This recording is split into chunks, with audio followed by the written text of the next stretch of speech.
Faly manatitra ny arahaba indray amin'izao takariva izao tompoko lahy sy tompoko vavy tonga soa indreo anatin'izao fampalam-baovao faharoa fitalavitry ma TV izao ary asaina hatrany ianao anaraka izany hatramin'ny farany avy hatrany ara dia ho santaritsika ao anatin'ny vaovao manasongadina ny raharaham-pirenena amin'izao fotoana izao ary anana andraikitra goavana amin'ny fanendrena prime ministre ny solombavam-bahoaka izay ho voafidy eo fanendrena prime ministre amin'ny repoblika faefatra izay efa voafaritra ao anatin'ny lalàna andininy faefatra amin'ny dimapolo amin'ny lalam-panorenana misy ary nefa ny tsy fito vim-pijery mikasika ny fandikana io andinin-dalàna io arahantsika ny andinindin'izay. Ny antokona ny vondrona politika mahazo ny toerana be indrindra amin'ny anteny mera-pirenena ny manolotra ny anaran'ny olona ho tendrena prime ministre hoy Andriamatoa Thierry Rakotonarivo, sekretera jeneraly ministeran'ny antany.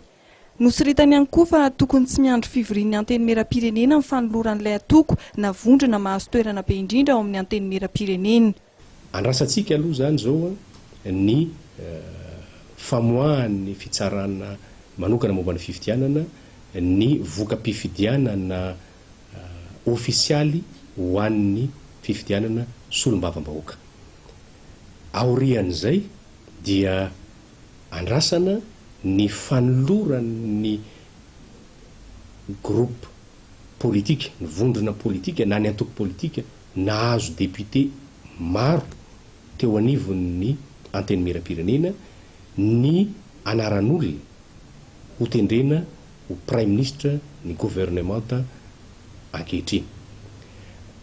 Araka ny voalazany andininy fahefatrany dimapolo dia tsy misy filazana ny ao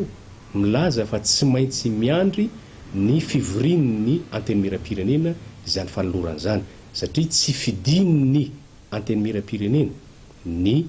anaran'olona hatolotra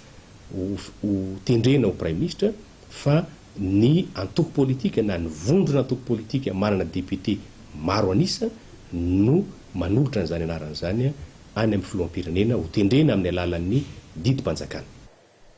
Ho an'ny mpahalalana ny profesora Jean-Éric Rakotoarsoa kosa dia nilaza ny tena ny famivondrona parlementaire maro anisa ao amin'ny anteny mera-pirenena no afaka manolotra anarana ho prime ministre. Ny fivoriana voalohan'ny anteny mera-pirenena dia tena tsy azo ivalozana satria ny lalam-panorenana zany no mametraka an'io any hoe talata faharoa aorinan'ny famoahana ny valim-pifidianana ofisialy. Zany hoe raha mivoaka amin'ny herinandro ity zany dia le valim-pifidianana dia eo amin'ny misy folo na 10 andro zany nivory ny anteny mera dia ny zavatra ataondry zareo amin'io mametraka ny bromaharitra zany hoe filohan'ny anteny mera-pirenena sy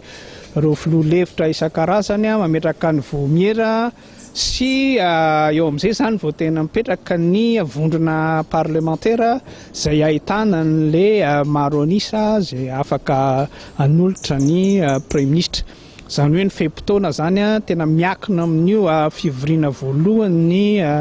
anteny mera-pirenena io fa rehefa mivorika aloha zareo tsy tokony hoe aritra ela be fa resaka andro toa hoe 2 andro 3 andro dia tokony vitany daholo zany zavatra rehetrarehetra zany. Samy milaza kosa nefa na Andriamatoa Thierry Rakotonarivo na Andriamatoa Jean-Éric Rakotoarsoa fa ny filoham-pirenena no manendry avy amin'ny alalan'ny didim-panjakana ny prime ministre ary tokony teny farany. Raha nanontaniana mikasika ny fanendrena prime ministre io ny filoham-pirenena Hery Rajaonarimampianina androany dia toy izao valiteny nentiny. Ivoaka ivoaka ny valin'ny fifidianana ofisialy mahakasika ny fifidianana solombavam-bahoaka zany dia efa misy zany ny fifanankalozan-kevitra maro samihafa manodidina an'izany fa za efa miteny io fa io nge tsy azo entina amin'ilay hoe izay verany rehetrarehetra azy fa tsy maintsy ray ihany fomba fijeren'io zany. Andrasana araka izany ny valim-pifidianana solombavam-bahoaka izay ampahafantarin'ny CES Rampitso ary miainga amin'ny firafitry ny anteny mera-pirenena vaovao ny momba ny prime ministre.